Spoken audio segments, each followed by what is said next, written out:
আসসালামু আলাইকুম। কেমন আছেন সবাই? আশা করি সবাই ভালো আছেন।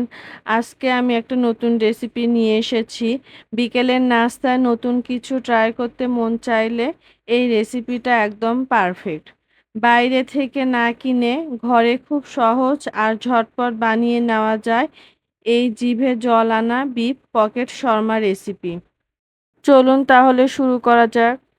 প্রথমে কড়াইয়ে তেল দিয়ে দিলাম। তেল গরম হলে রসুন কুচি দিব।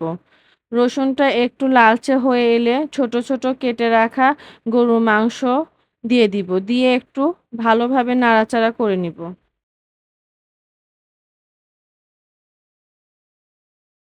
এবার মাংসতে দিয়ে দিব পরিমাণ মতো লবণ, গুঁড়া মরিচ, ধনে গুঁড়া, জিরা গুঁড়া, গোলমরিচের গুঁড়া আর গরম মসলার গুঁড়া।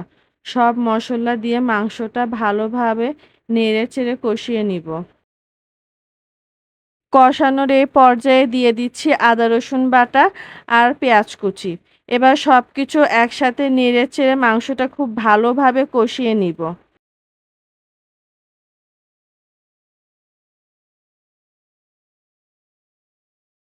যেহেতু গরুর মাংস সিদ্ধ হতে কিছুটা সময় লাগে, তাই সিদ্ধ হওয়ার জন্য সামান্য পানি দিয়ে দিচ্ছি।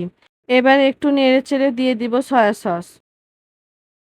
এ পর্যায়ে দিয়ে দিব ওয়েস্টার সস, তাতে স্বাদ আরও একটু ভালো হয়। এবার দিয়ে দিব কিছুটা ক্যাপসিকাম। সব একসাথে একটু নেড়ে-চেড়ে ঢাকনা দিয়ে ঢেকে দিব, যাতে মাংসটা খুব সুন্দরভাবে সিদ্ধ হয়ে যায়।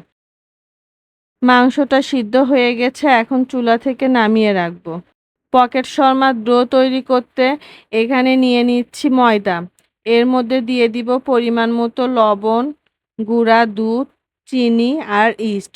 সব উপকরণগুলো ভালোভাবে মাখিয়ে নেওয়ার পর দিয়ে দিব সয়াবিন তেল। এবার আবার একটু মেখে নিয়ে হালকা কুসুম গরম পানি দিয়ে সুন্দর একটি সফট ডো তৈরি করে নিব।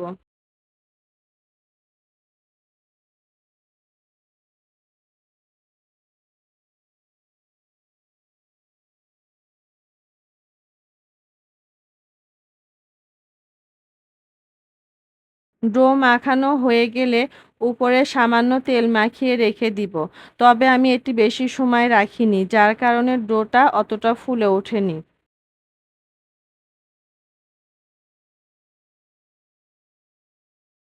এবার একটি বাটিতে বানিয়ে নিব স্পেশাল সস।